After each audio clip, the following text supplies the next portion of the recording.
Hello everyone, welcome to Nisha knowledge hub. Indian space research organisation की तरफ से various post पे यहाँ पे वैकेंसी आई है। जो भी कैंडिडेट्स इस फॉर्म के लिए अप्लाई करना चाहते हैं, वीडियो को एंड तक जरूर देखिएगा ताकि इस फॉर्म से रिलेटेड आपके जो भी डाउट्स है वो क्लियर हो सके। क्या क्या एलिजिबिलिटी रहेगी, क्या क्वालिफिकेशन रहेगी, सारी चीजें इस वीडियो में डिस्कस करेंगे। गवर्नमेंट जॉब के नाम से चैनल पर प्लेलिस्ट अवेलेबल है, आप उसे भी चेक कर सकते हैं। वेरियस फॉर्म से रिलेटेड वहाँ पे वीडियो अपलोड की गई है। अपनी क्वालिफिकेशन के हिसाब से और भी फॉर्म आप फिल कर सकते हो। चैनल पे एनसीईआरटी बुक से भी चैप्टर्स अपलोड किए हैं। अपने बेस को स्ट्रॉन्ग करने के लिए आप उन चैप्टर्स को भी देख सकते हो। देरी ना करते वीडियो को स्टार्ट करते हैं। तब तक के लिए आप चैनल को लाइक शेयर सब्सक्राइब कर दीजिए, बेल आइकन को ऑन कर लीजिए ताकि सभी वीडियोस की नोटिफिकेशंस आपको मिल पाए। इन वीडियो को जितने ज्यादा आप शेयर करेंगे, लाइक करेंगे, उतने ही ज्यादा लोगों तक ये पहुंच पाएंगे और हमें मोटिवेशन मिलेगा कि हम भी आपके लिए इसी तरह से वीडियोस लाते रहें। स्टार्ट करते हैं अपने इस वीडियो को, देखते हैं कौन कौन सी पोस्ट में यहाँ पे वैकेंसीज आई हैं। Medical officer, scientist, engineer, technical assistant, scientific assistant, technician भी, ड्रॉट्समैन, असिस्टेंट, तो ये सारी पोस्ट पे यहाँ पे वैकेंसीज आई हैं। एजुकेशन क्वालिफिकेशन और मोड ऑफ सिलेक्शन देखते हैं। एविएशन मेडिसिन के लिए जो वैकेंसी आई है उसमें एमडी इन एविएशन मेडिसिन किसी भी रिकॉग्नाइज्ड यूनिवर्सिटी से, इंस्टीट्यूट से, और 2 साल का मिनिमम यहाँ पे एक्सपीरियंस मांगा गया है। एमबीबीएस की डिग्री होनी चाहिए आपके पास किसी भी रिकॉग्नाइज्ड इंस्टीट्यूट से। सिलेक्शन का जो प्रोसेस है वो स्क्रीनिंग होगी और फिर इंटरव्यू होगा। नेक्स्ट है स्पोर्ट्स मेडिसिन, जिसमें जो क्वालिफिकेशन है वो एमडी इन स्पोर्ट्स मेडिसिन होना चाहिए किसी भी रिकॉग्नाइज्ड यूनिवर्सिटी से, इंस्टीट्यूट से। मिनिमम 2 साल का एक्सपीरियंस यहाँ पे मांगा गया है और एमबीबीएस की डिग्री यहाँ पे आपके पास होनी चाहिए किसी भी रिकॉग्नाइज्ड यूनिवर्सिटी से, इंस्टीट्यूट से। स्क्रीनिंग और इंटरव्यू के थ्रू ही यहाँ पे सिलेक्शन होगा, जिसमें आपसे एमबीबीएस की डिग्री मांगी गई है किसी भी रिकॉग्नाइज्ड यूनिवर्सिटी से और इंस्टीट्यूट से, और 2 साल का एक्सपीरियंस यहाँ पे मांगा गया है। स्क्रीनिंग और इंटरव्यू के थ्रू ही आपका सिलेक्शन होगा। स्ट्रक्चरल डिजाइन के लिए एमई एमटेक होना चाहिए, स्ट्रक्चरल इंजीनियरिंग में, सिविल इंजीनियरिंग में, या फिर इसके ऊपर आपका कोई भी कोर्स हो। प्री एलिजिबिलिटी क्वालिफिकेशन में आपसे बीई बीटेक मांगी है आपकी रिलेटेड डिसिप्लिन में। सिलेक्शन के लिए आपका रिटन टेस्ट होगा, सीबीटी बेस्ड टेस्ट होगा और इंटरव्यू यहाँ पे होगा। इंस्ट्रूमेंटेशन इंजीनियरिंग में एमई एमटेक, इंस्ट्रूमेंटेशन इंजीनियरिंग से आपने कर रखा है, इसके कोई भी कोर्स आपने कर रखा हो। प्री क्वालिफिकेशन के लिए बीई बीटेक अगर आपने किए तो यहाँ पे आप फॉर्म फिल कर सकते हैं। सिलेक्शन के लिए written test, computer based test और इंटरव्यू होगा। सेफ्टी रिलायबिलिटी इंजीनियरिंग में ME MTech in safety, reliability engineer equivalent, और इसके इक्विवेलेंट आपने कोई भी कोर्स कर रखा हो। बीई बीटेक आपके यहाँ पे प्री एलिजिबिलिटी क्वालिफिकेशन मांगी गई है। Written test, computer based test और इंटरव्यू के हिसाब से यहाँ पे आपको सिलेक्ट किया जाएगा। इंडस्ट्रियल प्रोडक्शन, इंडस्ट्रियल मैनेजमेंट और इंडस्ट्रियल इंजीनियरिंग जो पोस्ट है उसमें भी एमई एमटेक आपसे मांगी गई। इंडस्ट्रियल प्रोडक्शन में, इंडस्ट्रियल मैनेजमेंट में और इंडस्ट्रियल इंजीनियरिंग में। इसके ऊपर कोई भी कोर्स किया तो फॉर्म फिल कर सकते हैं। बीई बीटेक आपने कर रखा हो, प्री इक्विवेलेंट के लिए क्वालिफिकेशन दी गई है। Written test, computer based test और इंटरव्यू के हिसाब से यहाँ पे आपका सिलेक्शन होगा। नेक्स्ट है सेफ्टी, इंडस्ट्रियल सेफ्टी में एमई एमटेक मांगी गई इंडस्ट्रियल सेफ्टी में या उसके इक्वल आपने कोई भी कोर्स किया हो। प्री क्वालिफिकेशन में बीई बीटेक, सिलेक्शन होगा written test, computer based test और इंटरव्यू के थ्रू। थर्मल इंजीनियरिंग में एमई एमटेक थर्मल इंजीनियरिंग या इसके इक्वल आपने कोई भी यहाँ पे कोर्स किया वो। और pre eligibility qualification BE BTech आपके पास होनी चाहिए।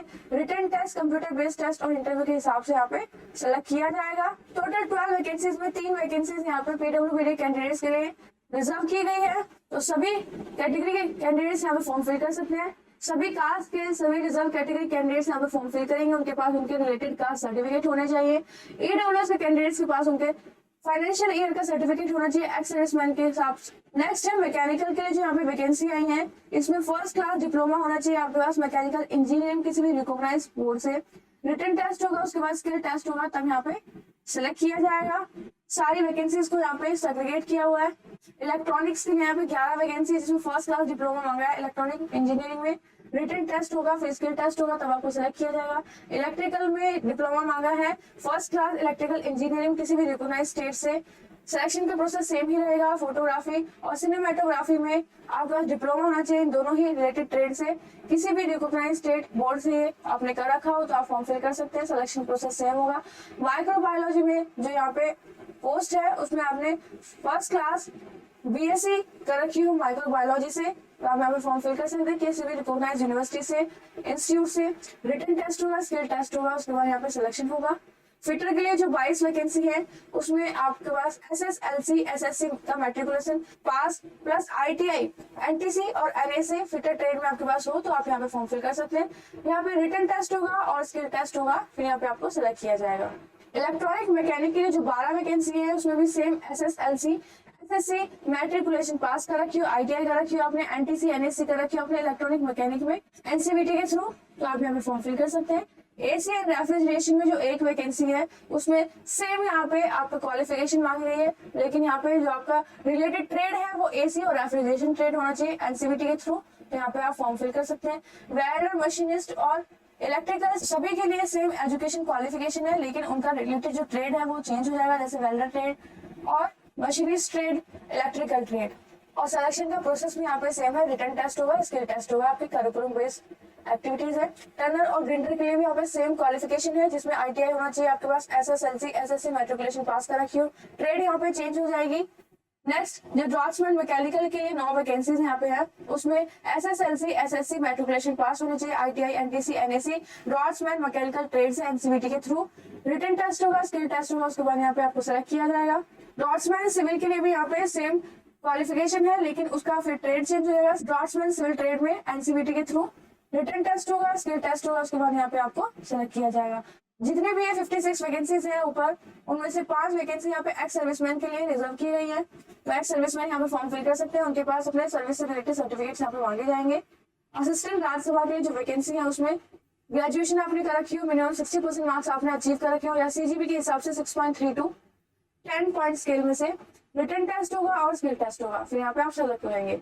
मेडिकल ऑफिसर्स के लिए जो एज का क्राइटेरिया वो 18 से 32 साल है, जिसमें एमबीबीएस प्लस एमडी आप होने चाहिए अपने रिलेटेड डिसिप्लिन में, और सेकंड क्लास से आपने एमबीबीएस यहाँ पे पास कर रखी हो। मेडिकल ऑफिसर एससी के लिए 18 से 32 साल यहाँ पे आपकी एज मांगी गई है, 2 साल का एक्सपीरियंस, एमबीबीएस की डिग्री होनी चाहिए आपके पास, सेकंड क्लास से आपने पास कर रखी हो, तो यहाँ पे आप फॉर्म फिल कर सकते हैं। इंजीनियर एससी में 18 से 30 साल कैंडिडेट्स फॉर्म फिल कर सकते हैं, जिसमें एमई एमटेक कर रखी हो 60% मार्क्स से, सीजीपी के हिसाब से 6.5 ग्रेडिंग आपकी हो, बीटेक कर रखी हो 65% नंबर से, सभी सेमेस्टर में आपके ओवरऑल 65% बन रही हो, 6.84 अगर वो सीजीपी के हिसाब से है तो। टेक्निकल असिस्टेंट के लिए 18 से 32 साल के कैंडिडेट यहाँ पे फॉर्म फिल कर पाएंगे। बीएससी कर रखा हो फर्स्ट क्लास से, किसी भी रिकॉग्नाइज्ड यूनिवर्सिटी से, इंस्टीट्यूट से, अपने रिलेवेंट फील्ड में। 18 से 35 साल यहाँ पे एज है टेक्नीशियन बी के लिए, 18 से 35 साल है ड्राफ्ट्समैन के लिए। एजुकेशन क्वालिफिकेशन सेम रहेगी जो हमने पीछे देखी अभी, जिसमें मैट्रिकुलेशन प्लस आईटीआई और रिलेटेड ट्रेड में यहाँ पे आपने कर रखा हो एनसीवीटी के थ्रू। 18 से 28 साल के कैंडिडेट्स यहाँ पे फॉर्म फिल कर सकते हैं असिस्टेंट राज्यसभा के लिए। मिनिमम क्वालिफिकेशन ग्रेजुएशन कर रखी हो 60% नंबर से, सीजीपी के हिसाब से 6.32 आपने कर रखी हो। टाइपिंग का भी यहाँ पे टेस्ट होगा, जिसमें आपको मिनिमम टाइपिंग करनी होगी हिंदी में 20 शब्द पर मिनट, और इंग्लिश टाइपिंग यहाँ पे डिजायरेबल क्वालिफिकेशन है। ये एजुकेशन क्वालिफिकेशन बताई है वेरियस पोस्ट की जो हमने अभी देखी। जिसने भी रिजर्व कैटेगरी से यहाँ पे कैंडिडेट्स फॉर्म फिल करेंगे सभी को यहाँ पे एज में रिलैक्सेशन मिलेगा। 5 साल का एज रिलैक्सेशन है अनुसूचित जाति जनजाति के लिए, 3 साल का यहाँ पे एज रिलैक्सेशन है ओबीसी के लिए। ऑनलाइन आपको अप्लाई करना होगा, वेबसाइट होगी www.isro.gov.in।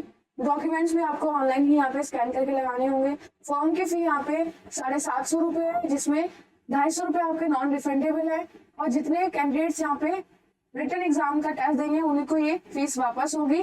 Ex serviceman, women, SC ST जितने भी कैंडिडेट्स हैं उनको कोई भी फी यहाँ पे नहीं देनी है। पीडब्ल्यूबीडी कैंडिडेट्स को यहाँ पे कोई फी नहीं देनी है। तो प्रोसेसिंग फी को अगर हटा दे तो आपको 500 रुपए यहाँ पे आपको पे करने के लिए बोला गया है। साइंटिस्ट, इंजीनियर, एससी पोस्ट के लिए जो क्वेश्चन पेपर आएगा वो 75 मिनट्स का होगा, जिसमें यहाँ पे 1/3 मार्क की नेगेटिव मार्किंग होगी। एमसीक्यू बेस यहाँ पे क्वेश्चन आएंगे, 60 क्वेश्चन होंगे टोटल। 40% जो क्वेश्चन है वो बीई बीटेक के हिसाब से पूछे जाएंगे आपके सिलेबस से, और 60 क्वेश्चन एमटेक के हिसाब से पूछे जाएंगे। पार्ट बी में 30 मिनट का यहाँ पे टाइम मिलेगा, और 20 नंबर के यहाँ पे क्वेश्चन होंगे। नेगेटिव मार्किंग यहाँ पे नहीं होगी। एमसीक्यू बेस्ड क्वेश्चन होंगे, मैक्सिमम 15 क्वेश्चन आपको यहाँ पे दिए जाएंगे, जिसमें सब्जेक्ट होंगे aptitude, ability test, numerical reasoning, logical reasoning, diagrammatic reasoning, abstract reasoning और डिडक्टिव रीजनिंग। पार्ट सी जो होगा वो भी 30 मिनट का होगा, 20 नंबर का यहाँ पे ये क्वेश्चन पेपर होगा। नेगेटिव मार्किंग यहाँ पे नहीं होगी, और टेक्निकल क्वेश्चन यहाँ पे पूछे जाएंगे आपकी रिलेटेड ट्रेड के हिसाब से। टोटल 100 नंबर का क्वेश्चन है। पासिंग का जो क्राइटेरिया है इस एग्जाम को वो कम से कम 50% आपके तीनों ही सेक्शन में आने चाहिए, और इंटरव्यू में से 100 में से 50 क्वेश्चन यहाँ पे बोला गया है। सभी रिजर्व कैटेगरीज को 100 में से 40 क्वेश्चन और 40% एबीसी तीनों सेक्शंस में। फुल एग्रीगेट जो बनेगा 50% रिजर्व कैटेगरीज के लिए और 60% जनरल कैंडिडेट्स के लिए।